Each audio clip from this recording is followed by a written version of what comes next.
Recently, the S&P 500 has had a slightly negative bias, but that's not unexpected given that the stock market has rallied strongly since early April. Today, I'd like to take a look at what took place last week in the markets and what it's telling us, some of the reports that came out and how it impacted the different sectors, and we'll take a little bit of a look at a couple of the sectors in the market as well, and what's to be expected from them.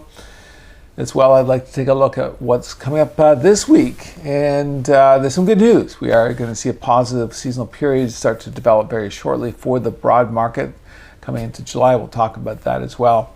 Before we start, I just want to say that we did hit a milestone last week for the U.S. The U.S. reached $37 trillion in debt, the government debt. $37 trillion. And as Powell has said, that is unsustainable in the long term at this rate. Okay, if we take a look at what took place last week in the markets, the market was, the S&P 500 was down slightly. We did see some of the reaction in the markets was interesting as well. So we started off on Tuesday with the retail report. The retail report for May was expected to come in at 0.6% negative for the month. It actually came in at 0.9 negative, so much worse than expected. If we take a look here, and here we are down here, I'm going to show you here, this blue bar represents the autos in this case. And so we saw that big uptick in March, and then in May we saw that downtick in May. Now, so this is really just front running of the tariffs that's taking place, so it's a little bit hard to decipher. Nevertheless, we did see this come in here worse than expected. The market took it in stride though.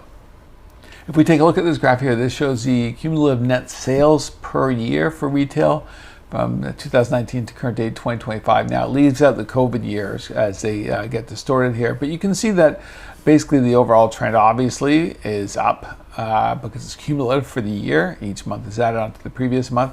But if you take a look all the way across here, you can see the light blue goes higher into the dark blue higher, etc. And the dark blue, the very dark blue, is 2025. And look what happens. You can see here that we're increasing, and then all of a sudden, boom, down we go. So the retail sales last month did take a little bit of a hit. And this really isn't being shown in the markets. I want to show this graph for the retail sector. Now, this is the real retail numbers. So not, they're adjusted for inflation because retail numbers include inflation. So they're not adjusted for inflation. Which is, if you take a look here, we can see that yes, real retail actually went up over the long term here. COVID, the government printed way too much money with the central banks, and so we saw it dumped into society, causing all sorts of issues. And if you can see here, what we've seen really since then is we've seen a flat retail market, and this is on a real basis. So prices, yes, prices went up in 2022 to 9.2%, and the retail numbers are positive and looking good, but if you took out that inflation, they weren't so good. And so right now, we're seeing stagnant retail on a real basis, and that's a little bit concerning for the longer term. This is the daily graph for the S&P 500 last week. This is Monday, Tuesday, Wednesday, and Friday, as Thursday was a holiday for Juneteenth. We can see here on Monday, the stock market was higher. Tuesday, the stock market did head lower, and we did see the stock market head lower for the rest of the week as well. But we didn't see the large negative reaction to some of the reports that were a little bit weaker than expected. On Wednesday, we saw the Federal Reserve come out with its interest rate decision. The Federal Reserve held its key interest rate, the federal funds rate, at 4.5% on the upper bound, as expected. Investors were really looking for some dovish language coming from Powell. That didn't happen. They were a little bit disappointed, but wasn't really reflected in the markets.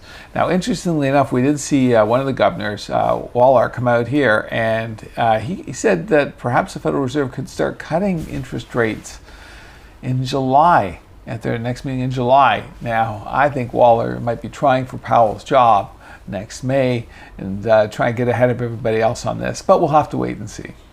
If we take a look at where the federal funds rate expectations is according to the CME group probabilities, you can see here that right now the next meeting is expected on July 30th, that 90% that there will be a hold and 10% that there will be a cut. And so actually this is up a little bit here compared to a week ago, but nothing significant. And if we maintain this level here at 90%, the likelihood is that the Federal Reserve will hold once again. On Wednesday, we also saw the new home starts come out. Now, the sector has been getting constant barrage of negative reports and still seems to be holding in a little bit here. But if we take a look here, what we saw was the expected was 1.35 million sales for May. It came in at 1.256 million. And so that's quite a big miss. That purple line represents the expectations and the blue line represents the actual as well. The sector just keeps getting negative reports coming out. It hasn't really been hit that hard yet. It is negative for the year, but we haven't seen the home builder sector really get hit hard, despite all the negative reports coming out. So last week had the market fair overall. We can see here that the S&P 500 was down 0.2%. We don't really get much of a signal from the different sectors last week. Healthcare was down quite a bit. Technology was positive, but not that much. Energy, now the energy sector has been up and down, and the markets are taking this whole US-Iran situation in stride so far. And on the weekend, we did see the US bomb the nuclear facilities in Iran. At this point, we haven't seen any counterattack. Whether it's talk about the US or Iran closing the Strait of Hormuz. But so far, the markets have just taken this in stride. We haven't really seen big drops in the market as a result of this. And the energy sector hasn't really gone up as much as a lot of people have expected either. If we take a look overall, really not that much of a signal from the different sectors in the market last week. If we take a look at the major markets, reference, here's the S&P 500, 0.2%. Small caps was actually up. That's actually a positive when the small caps are up. Outperforming as well, but we haven't really seen that trend develop yet, but we have seen a few days where the small caps have gone up. And when this happens, it adds some stability to the markets. We haven't seen the trend happen yet. The Canadian stock market was flat for the week. Europe was down 1.6%. Now, Europe did extremely well earlier in the year, but it seems to have tapered off recently. Emerging markets was also flat last week. Here's some subsectors in the marketplace. You can see here gold was down almost 2% last week. Gold miners down 4%. We have seen gold do really well recently, but just a little bit of a pullback. Nothing of a trend yet. Still in an upward trend line happening here. Retail. We talked about retail earlier. Up 2.2% last week. And that's on what I would say was weaker than expected numbers. And yes, we can start parsing them and talking about automobiles, etc., but they weren't really strong. Online sales were stronger, and we saw a lot of the bricks and mortar once again get hit as well. Uranium has been in the news because it's been doing so well over the last few weeks, as the commodity complex has. It's not just uranium, just overall we've seen commodities actually do quite well. Uranium's up over 30% for the year. Other than that, we don't see a huge amount of information. Semiconductors up 1.3%, US banks up 1%. So the more interesting thing is we did see gold actually, as it was getting close to its all-time high, and gold miners also pulled back as well a little bit last week. We'll have to see what happens, particularly with this geopolitical situation. And as I said, we haven't really seen a lot of reaction in the markets. Next week in the US is a very busy week. Okay, we got PMI, manufacturing, existing home sales, house price index. So weekly we do get information on the housing market, but it'll be interesting to see what happens this week with that. Consumer confidence, new home sales again, GDP Q1. So we get the GDP number. That's going to be interesting. Jobless claims again, obviously, pending. And then this is going to be big. The core PCE number coming out on Friday. So a lot of investors are going to be focused on that.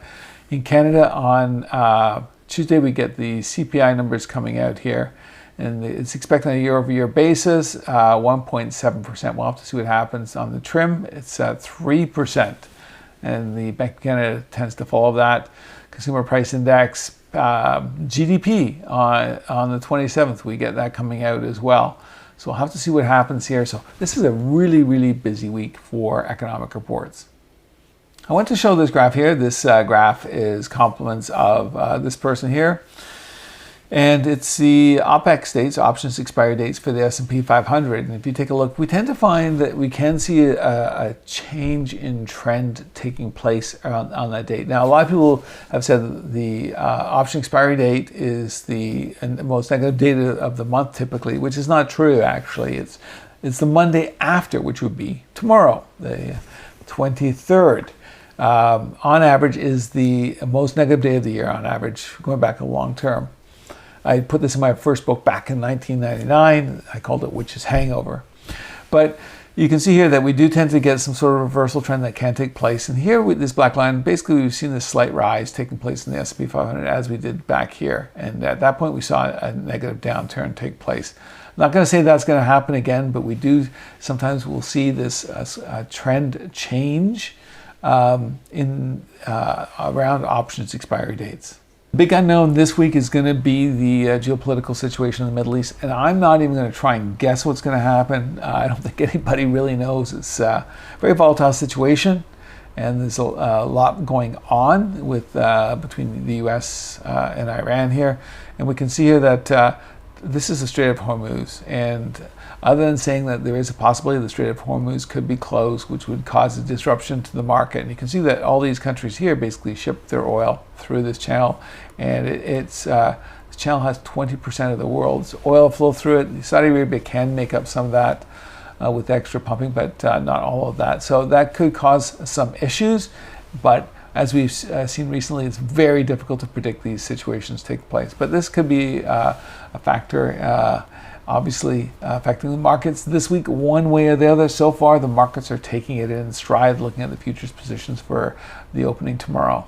So I do want to talk about this possible positive seasonal period here. Despite us being in a weaker time of the year for the markets tend to rally quite strongly in this period from late June. Okay, so I've got 2 market days before the end of the month into 5 market days after Independence Day, and sometimes into the middle of the month when earnings comes out.